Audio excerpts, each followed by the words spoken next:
Film की शुरुआत होने से पहले हम एक जंगल देखते हैं जिसके ऊपर से एक हेलीकॉप्टर गुजर रहा होता है। वो एक जेनेटिक इंजीनियरिंग बेस जा रहा होता है जहां पर साइंटिस्ट म्यूटाडॉन पर रिसर्च कर रहे होते हैं। वहीं पे एक साइंटिस्ट चॉकलेट खाकर अपना रैपर गिरा देता है और वो रैपर किसी गेट के अंदर घुसकर पूरा सिक्योरिटी सिस्टम को बर्बाद कर देता है। वो पहला साइंटिस्ट फंस जाता है चैम्बर में और म्यूटाडॉन जीवित होकर उसे मारकर खत्म कर देता है। अब फिल्म की शुरुआत होती है ट्रैफिक से, जहां पर मार्टिन अपने कार पर बैठकर वेट कर रहा होता है कि ट्रैफिक कब खुलेगा। फिर वो अपने कार से बाहर निकलकर पूरा मांजरा का पता करता है, भाई क्या प्रॉब्लम है। तब उसे पता चलता है कि किसी डायनासोर ने रोड को जाम कर दिया है जिसके कारण ये ट्रैफिक लग रखा है। मार्टिन जब अपने कार पर वापस जाकर बैठता है तब जोरा उसके बगल में बैठी होती है। जोरा एक ऑपरेशन स्पेशलिस्ट है। मार्टिन को जोरा की जरूरत होती है क्योंकि मार्टिन एक बिजनेसमैन है और उसे दवाई बनवानी है अपने कंपनी को फायदा पहुंचाने के लिए। मार्टिन चाहता है कि जोरा उसकी मदद करे उसकी दवाई बनाने में जिससे उसकी कंपनी को फायदा पहुंचे। जोरा कहती है, मेरे लास्ट जॉब में मैंने लगभग सारे दोस्तों को खो दिया है और तुम्हें मेरे बारे में इतना कुछ कैसे पता। फिर दोनों बात करते हैं। अब मार्टिन उसे अपने प्रोजेक्ट के बारे में बताता है। उसे जो दवाई बनानी है वो डायनासोर के डीएनए से बनेगी और वो डायनासोर कुछ ही आइलैंड में रहते हैं। आगे हम देखते हैं कि जोरा और मार्टिन एक म्यूजियम पहुंचते हैं और दोनों डॉक्टर हेनरी से मिलते हैं। मार्टिन जोरा को इंट्रोड्यूस कराता है और मिशन स्पेशलिस्ट बताता है। मार्टिन बोलता है कि रिसर्च के लिए हमें जिंदा डायनासोर के डीएनए सैंपल चाहिए, पर वो बताता है कि उसे 3 डायनासोर की नीड है। वो पहला देखता है मेसासोरस, दूसरा टाइटानोसोरस और तीसरा हवा में उड़ने वाला परसोक्लस। फिर मार्टिन बताता है कि फॉर्चुनेटली ये सारे स्पीसीज एक आइसोलेटेड आइलैंड में मिलेंगे और जहां हम एक टीम के साथ जाएंगे। मार्टिन डॉक्टर को बोलता है कि आप भी उसमें शामिल होंगे क्योंकि आप एनिमल के बिहेवियर को प्रिडिक्ट कर सकते हैं। फिर डॉक्टर जवाब देते हैं, क्यों ना आप आर्मी को भेजे, वो ज्यादा बड़ी कंपनी है। जोरा और मार्टिन मिलकर डॉक्टर को मनाने लगते हैं, कहते हैं कि हम आपकी सेफ्टी की पूरी गारंटी लेते हैं। फिर डॉक्टर कहता है कि हमारे म्यूजियम के टिकट लिए हुए लोगों को 5 साल हो गए हैं और अब किसी को उन जानवरों की कोई परवाह नहीं है। डॉक्टर कहते हैं मुझे 2 मिनट दो। फिर डॉक्टर अपनी दवाई लेता है और डॉक्टर रेडी हो जाता है। अगले सीन में मार्टिन एक आइलैंड पहुंचता है और डंकन से मिलता है। डंकन उसे बताता है मुझे इस बार इस जंग में जाने में हिचक हो रही है और मैप निकाल के उसे पॉइंट करके डायरेक्शन बताता है। मार्टिन को कुछ समझ नहीं आता। वहाँ जोरा एटवाटर से मिलती है और मार्टिन पूछता है डंकन से ये कौन है, तो डंकन बताता है ये एक सिक्योरिटी स्पेशलिस्ट है और डंकन मार्टिन को बोलता है ऊपर देखने के लिए। जब मार्टिन ऊपर देखता है तो बहुत विशाल फॉसिल दिखाई देता है उसे। फिर सभी अपने सफर पे निकल जाते हैं। अब बोट पे देखते हैं सभी को मार्टिन लोकेशन मार्क करता है। फिर वहाँ डॉक्टर बताता है आइलैंड पे सब कुछ डिफरेंट होंगे, वहाँ के कीड़े मकोड़े सब कुछ। फिर डॉक्टर का ध्यान एटवाटर के हाथ पे जाता है और वो पूछता है कि भाई तुम्हारे हाथ में क्या है, तो एटवाटर बोलता है कि ये न्यूरोटॉक्सिन है उन्हें पैरालाइज करने के लिए। फिर डॉक्टर बोलता है तुम्हारे दूसरे हाथ की बात कर रहा हूँ, ये गन तुम्हारे हाथ में क्या कर रही है। एटवाटर बोलता है ये तुम सबकी सुरक्षा के लिए है। डॉक्टर गुस्से में बोलता है कि हम वहाँ जा रहे हैं जहाँ से हम बिलोंग नहीं करते हैं। फिर जोरा और मार्टिन कहते हैं डॉक्टर को कि हमारा कोई इरादा नहीं है उन्हें मारने का, हमारा बस मेन काम है कि वहाँ से सैंपल लेना है और वापस अपने घर आना है। आगे कुछ डार्ट्स दिखाए जाते हैं जिससे सैंपल एक्सट्रैक्ट किए जाएंगे और जोरा डॉक्टर से वो डार्ट्स मांगती है। उसी वक्त डॉक्टर मना कर देता है। फिर जोरा डॉक्टर को बोलती है चलो तुम्हें कुछ दिखाना है, तो उसे बोट के कॉर्नर पे ले जाती है और जोरा समंदर दिखाते हुए बोलती है लगा लो तुम निशाना। और डॉक्टर को अपनी औकात समझ आ जाती है, मेरे से नहीं हो पाएगा, तो वो डार्ट्स जोरा को दे देता है। अब बीच में कुछ नॉर्मल सी बात भी होती है, कुछ इमोशनल पल भी दिखाए जाते हैं जोरा और डंकन के बीच के। फिर हम देखते हैं समंदर में एक बोट जा रही होती है जिसमें एक आदमी और एक बच्ची बैठी होती है। आदमी का नाम रूबेन होता है और बच्ची का नाम इजाबेला। बोट के अंदर से एक लड़की बाहर आती है जिससे रूबेन पूछता है तुम्हारा बॉयफ्रेंड किधर है। फिर लड़की बोलती है नहीं वो नीचे बस आराम कर रहा है। फिर कुछ देर बाद वो भी बाहर आ जाता है। लड़की का नाम मेरी है और उसका बॉयफ्रेंड का नाम जेवियर है। फिर रूबेन और जेवियर के बीच में बहस हो जाती है और जेवियर वापस बोट के अंदर चला जाता है। मीरा को ईस्ट की तरफ से एक फिन दिखाई पड़ती है जो कि अचानक से बोट को टक्कर मार देती है। बोट पलटने वाली होती है तभी तीनों समंदर में कूद जाते हैं। मीरा चिल्लाती है जेवियर अंदर फंसा हुआ है। रूबेन जाता है जेवियर को बोलता है बाहर निकलने के लिए। अंदर पानी भरते जाता है। रूबेन और जेवियर पानी के अंदर घुसते हुए गेट खोलने की कोशिश करते हैं। रूबेन और जेवियर बाहर आते हैं। फिर जेवियर के पीछे वो क्रिएचर, और हम देखते हैं जैसे तैसे जेवियर बोट के ऊपर चढ़ जाता है और बच जाता है और क्रिएचर बोट के नीचे से होते हुए चला जाता है। अब अगला सीन रात का होता है। दो कपल अपना मील एंजॉय कर रहे होते हैं और डॉक्टर जोरा को रोते हुए देख लेते हैं। डॉक्टर कहता है मैं सो नहीं पा रहा।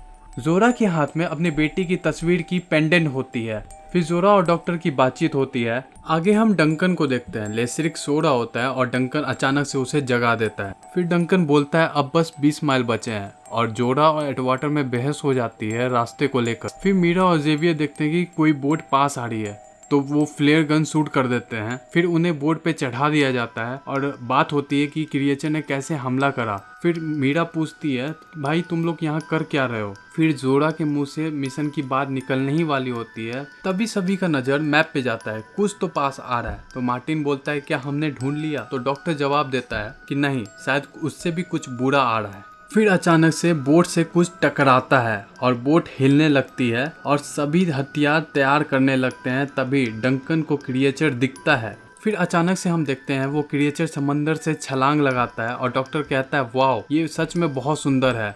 फिर डंकन बोट को क्रिएचर के पास बढ़ाता है और जोरा क्रिएचर पे डार्ट का निशाना लगाने के लिए तैयार होती है। फिर क्रिएचर जंप करता है और एक डार्ट मिस हो जाता है। जोरा दूसरा डार्ट को तैयार करती है। फिर क्रिएचर जंप मारता है और जोरा नीचे लटक जाती है और क्रिएचर उसे खाने की कोशिश करता है। जोरा बच के फिर वापस पोजीशन में आती है और डार्ट को शूट करती है और पहला सैंपल एक्सट्रैक्ट हो जाता है और डॉक्टर उस सैंपल को कैच करता है। सभी खुश हो जाते हैं। 3 में से एक सैंपल उनके पास आ जाता है। डॉक्टर जोरा से कहता है अगर हमने कंपनी को सैंपल नहीं दिया तो क्या होगा। तो जोरा कहती है अगर कंपनी को हमने सैंपल दे दिया तो 99% प्रॉफिट कंपनी खुद रखेगी। फिर डॉक्टर कहता है ये सभी के लिए होनी चाहिए, ये जो दवाई बन रही है ये सभी की होनी चाहिए। तो जोरा कहती है बहुत अच्छा होगा। फिर मीरा देखती है खिड़की से कि पानी में बहुत से क्रिएचर दिख रहे होते हैं और बोट को घेर लेते हैं वो सारे क्रिएचर। एडवाटर गन से शूट करता है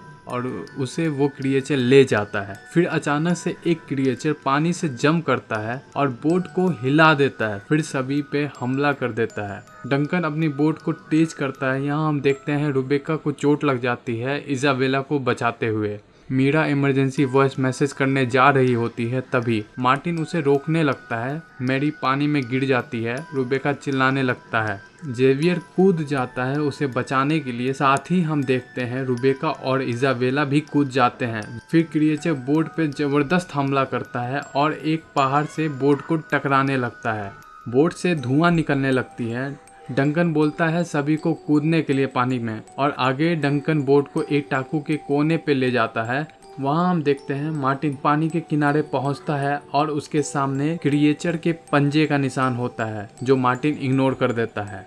फिर शिप की एक लड़की को क्रिएचर ले जाता है। डंकन दौड़ता है उसे चिल्लाते हुए, और यहाँ डॉक्टर और मार्टिन में बहस हो जाती है। डंकन बोलता है हमारे 2 साथी अब नहीं रहे। फिर जोरा बोलती है सभी को पैसे चाहिए। फिर वो लोग रेस्ट्रिक्टेड एरिया में एंटर होते हैं। वहाँ रुबेका किसी पाइपलाइन के पास खड़ा होता है। वहाँ मैरी बोलती है एक आदमी उसे मारना चाहता था। रुबेका बोलता है जिन्होंने हमें रेस्क्यू किया था। मैरी बोलती है उनमें से एक कमीना था। वहाँ जोरा औरों के साथ झील क्रॉस कर रही होती है। आसपास से किसी के होने की आवाज़ आ रही होती है।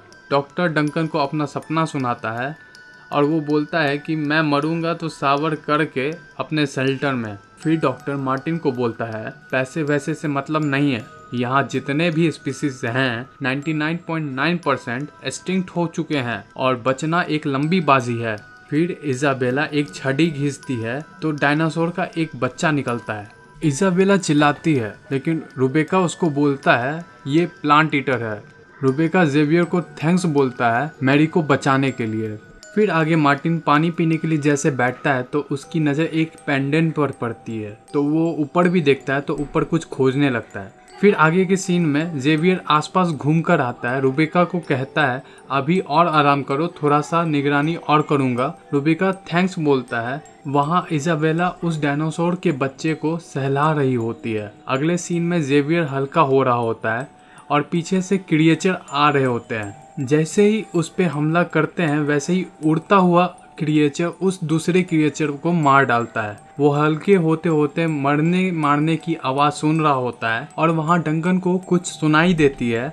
सभी सतर्क हो जाते हैं। फिर जोरा अपनी गन पोजीशन में रखते हुए इधर उधर देखती है। फिर डॉक्टर को बहुत सारे लंबे डायनासोर दिखाई देते हैं। डॉक्टर उन्हें देखकर हंसता है और वो दोनों डायनासोर का थोड़ा सा रोमांटिक पल दिख रहा होता है। जोरा और डॉक्टर डार्ट तैयार करते हैं अपने दूसरे सैंपल के लिए।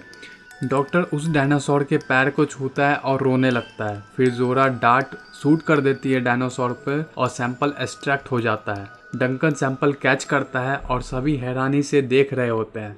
मार्टिन उस दूसरे सैंपल को संभाल कर रखता है। फिर आगे इजाबेला उस नन्हे से डायनासोर को बैग में लेके जाने लगती है। फिर जेवियर बाकी सब के साथ गड्ढे से घुरक जाता है। रुबेका को कुछ स्मेल आती है और इधर देखने में उसे एक जगह पे ब्रिज दिखती है। मेरी को एक क्रिएचर की लाश दिखती है। फिर वो आगे बढ़ती है। फिर उस लाश के आसपास छोटा सा क्रिएचर आता है और चेतावनी देता है। फिर एक खतरनाक क्रिएचर सामने सोया होता है। फिर मेरी किसी बेस से सामान खींच के लाती है। खिसकने की आवाज आती है और जब उस सामान से बोट बन जाती है तब हम देखते हैं वो खतरनाक क्रिएचर जग गया होता है। फिर मेरी बचा के सभी को लेकर नदी से निकलने लगती है और वो क्रिएचर पीछे पड़ने लगता है। क्रिएचर तैरते हुए फिर सामने से उनका बोट पलट देता है। सभी तैर के जाने लगते हैं। तभी रुबेका को पानी के अंदर से क्रिएचर खाने की कोशिश करता है। सभी लहर में बह रहे होते हैं। रुबेका खुद को संभालते हुए सभी को रोकता है, लेकिन इजाबेला बोट में फंसी हुई होती है और डैड डैड चिल्ला रही होती है। तो उस बड़े क्रिएचर का ध्यान इजाबेला पर चला जाता है और उसे वो अपने दांतों से जकड़ लेता है, लेकिन इजाबेला बचती है और अपने डैड के पास बहते हुए आ रही होती है। वो क्रिएचर भी इजाबेला का पीछा कर रहा होता है। सभी घबराए होते हैं। फिर से क्रिएचर हमला करता है, लेकिन दीवार के कारण सभी बच जाते हैं।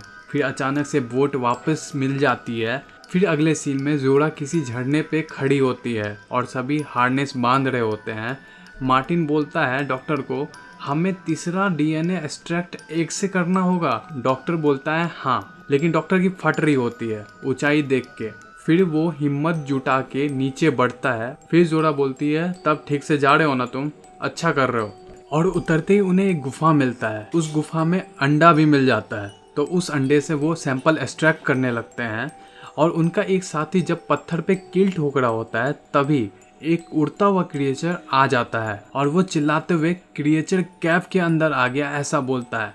और क्रिएचर घुसकर उस कैब में जोरा और डॉक्टर पर हमला कर देता है। क्रिएचर अपने चोंच से हमला करते रहता है और डॉक्टर सैंपल जैसे ही जोरा के पास फेंकता है तभी वो गलत साइड चला जाता है। फिर लैकरेक कील फेंक कर क्रिएचर का ध्यान भटकाता है। वो क्रिएचर लैकरेक पे हमला कर देता है। डंकन उसे खींचने लगता है और डॉक्टर तुरंत सैंपल लेता है, पर डॉक्टर और जोरा को रस्सी खींच लेती है और डंकन लैकरेक को खींच रहा होता है। फिर हम देखते हैं कि लैकरेक को वो क्रिएचर खा जाता है। डंकन और मार्टिन टनल में घुस जाते हैं। डॉक्टर को सैंपल मिलता है पर रस्सी टूट जाती है और ऊपर से डॉक्टर झाड़ से होते हुए नदी में गिर जाता है और बच जाता है। डॉक्टर को देख लेते हैं सभी और पूछते हैं तुम ठीक हो। वो बोलता है मैं ठीक हूँ और सैंपल भी देखते हैं कि ऊपर से वो गिर रहा होता है। फिर सीन आगे जेवियर और बाकी सब पे जाता है। शाम हो चुकी है और वो किसी अनजाने जगह पर पहुँचते हैं।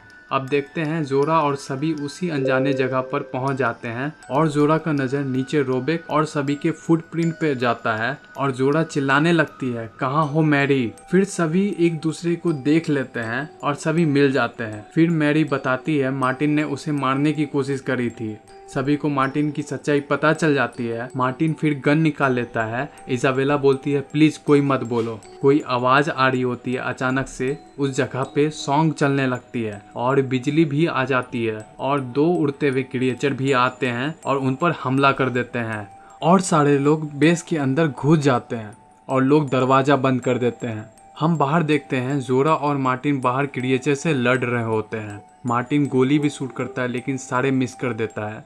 अंदर इजाबेला उस नन्हे से डायनासोर को गोद में लेती है और मेरी ऊपर से क्रिएचर को आते हुए देख लेती है। क्रिएचर बेस के अंदर घुसता है और ढूंढ रहा होता है, सभी छुपे होते हैं। रुबेका को नीचे का रास्ता दिखता है और वो अंदर चले जाता है। डंकन को वही क्रिएचर दिखता है जो हमने मूवी के पहले सीन में देखा था। वहाँ हम देखते हैं जोरा को मार्टिन धोखा दे देता है और गाड़ी लेके आगे निकल जाता है। यहाँ जोरा खुद को झाड़ी में छुपा लेती है और वो क्रिएचर जमीन के अंदर चला जाता है। यहाँ हेलीकॉप्टर गुजर रहा होता है, तभी डॉक्टर चिल्लाता है और कोई गौर नहीं करता। फिर डॉक्टर की नज़र एक फ्लेयर गन पर पड़ती है और वो तुरंत शूट कर देता है और हेलीकॉप्टर के नज़र में आ जाता है। लेकिन पीछे से एक पुराना क्रिएचर गुजरता है और उसे समझ आ जाता है कि कोई तो है। डॉक्टर चिल्लाने लगता है, तभी हेलीकॉप्टर आता है और अचानक से पुराना क्रिएचर हेलीकॉप्टर को मुंह से दबोच लेता है और चीर देता है। डंकन उस विस्फोट को देखता है और डंकन नीचे से आवाज सुन के उनके पास आ जाता है। डॉक्टर सभी के साथ अंदर की ओर बढ़ता है। वहाँ मार्टिन गाड़ी से भागते हुए एक डायनासोर से टकराने से बचता है और डॉक पहुँचता है। यहाँ जोरा बाकियों को देखती है, लेकिन एक क्रिएचर भी अंदर होता है और उस पे वो शूट कर देती है और उसे मार देती है। फिर बाकी सब गेट के पास पहुंचते हैं और सभी गेट खोलने की कोशिश करते हैं। वहाँ इजाबेला गेट क्रॉस कर लेती है, लेकिन वहाँ वो पुराना क्रिएचर पहले से मौजूद होता है और इजाबेला का नन्हा डायनासोर को पता चल जाता है और वो इशारा करता है। वहाँ रुबेका बोलता है इजाबेला को गेट खोलने के लिए और इजाबेला गेट खोल देती है। मार्टिन वापस आता है कार से और पुराना क्रिएचर कार को कुचल देता है। वहाँ बेस के ऊपर से भी एक क्रिएचर आता है, तभी डंकन भागता है और जोरा गेट बंद कर देती है। यहाँ मार्टिन को क्रिएचर हाथ से पकड़ लेता है और गाजर की तरह उसे चबा जाता है और सैंपल नीचे गिर जाता है और जोरा उसे उठा लेती है। सभी भागते हैं और इजाबेला के सामने पुराना क्रिएचर आते हुए दिखता है। यहाँ डंकन इमरजेंसी टॉर्च जलाता है और अपनी तरफ बुलाता है और जोरा नहीं नहीं कहती है और डंकन पानी के अंदर छलांग मार देता है और खुद को कुर्बान करने की कोशिश करता है। वो बोलता है बच्चों को बचाओ और यहाँ से जाओ। सभी बोट से निकल जाते हैं। फिर एक फ्लेयर आता है। जोरा को पता चलता है डंकन जिंदा है और बोट मुड़ा लिया जाता है। डंकन के साथ सभी जिंदा वापस लौट जाते हैं और सभी बाहर का खूबसूरत नज़ारा देखते हैं और कहानी यहीं ख़त्म हो जाती है।